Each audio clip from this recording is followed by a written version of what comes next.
Alright everyone, so welcome back to the lecture. Okay, so today we are going to talk about variable length arguments.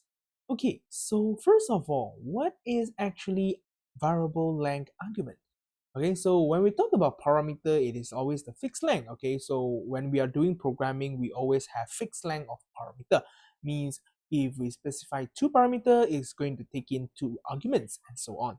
Okay, but in Java there is something fun, which is what we call as a variable length argument. Okay, so variable length argument is actually a variable numbers of argument for the same data type. Okay, means for the same data type you can have variable length. Okay, you can have 2, you can have 3, you can have 4, it doesn't matter. Okay, but for these variable length arguments, so be careful students. Okay, so there is only one variable length parameter may be specified in one method. Okay, and then the second constraint is that it must always be the last parameter.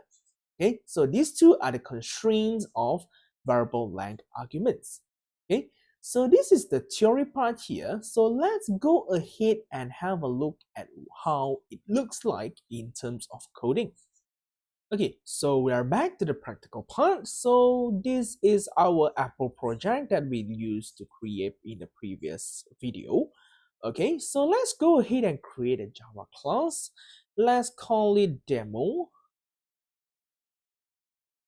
Okay, so this is the class called demo here. Okay, so let's go ahead and create a main method. Okay, so for variable length argument, so what does it mean? Okay, so let's create a method first. Void. Maybe we do it addition.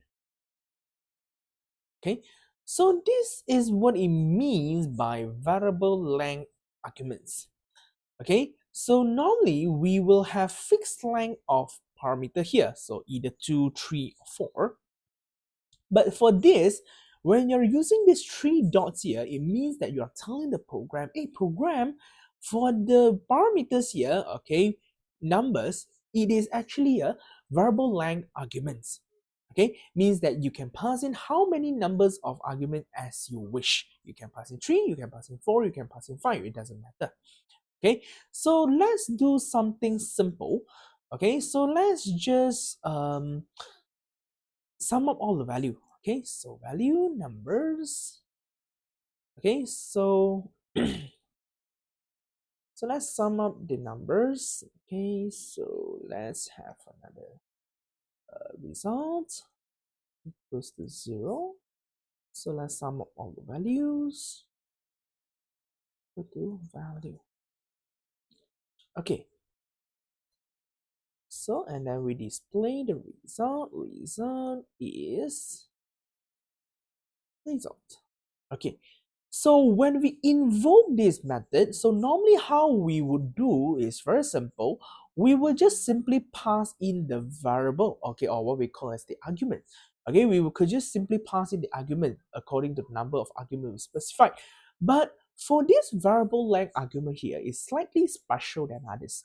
Okay, so I can specify 1, I can put in 2 arguments, I can put in 3 arguments, I can put in 4 arguments, it doesn't matter. So you can put in any number of arguments as you wish. So maybe for this time I use 4 arguments, maybe for next time I can use 5 arguments, okay, or 6 arguments, okay, it doesn't matter. Okay, that is what we call as the variable length argument. Okay, so let's have a try. So 1 plus 9 should be 10, 10, 8 plus 4 should be 22. So first one is 22. So 22 plus 11, it should be 33. So the answer is 33. Okay, so this is what we call as a variable length argument.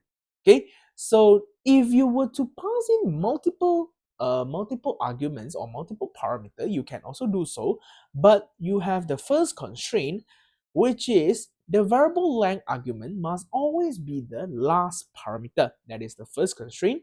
Second constraint is you can only have one variable length argument. Okay, so there can be no more than one variable length argument. There's only one. Okay, students, so remember that two constraints, yeah. Okay, so that's all for our variable length arguments video here. Okay, so I'll see you guys again next time. Bye bye.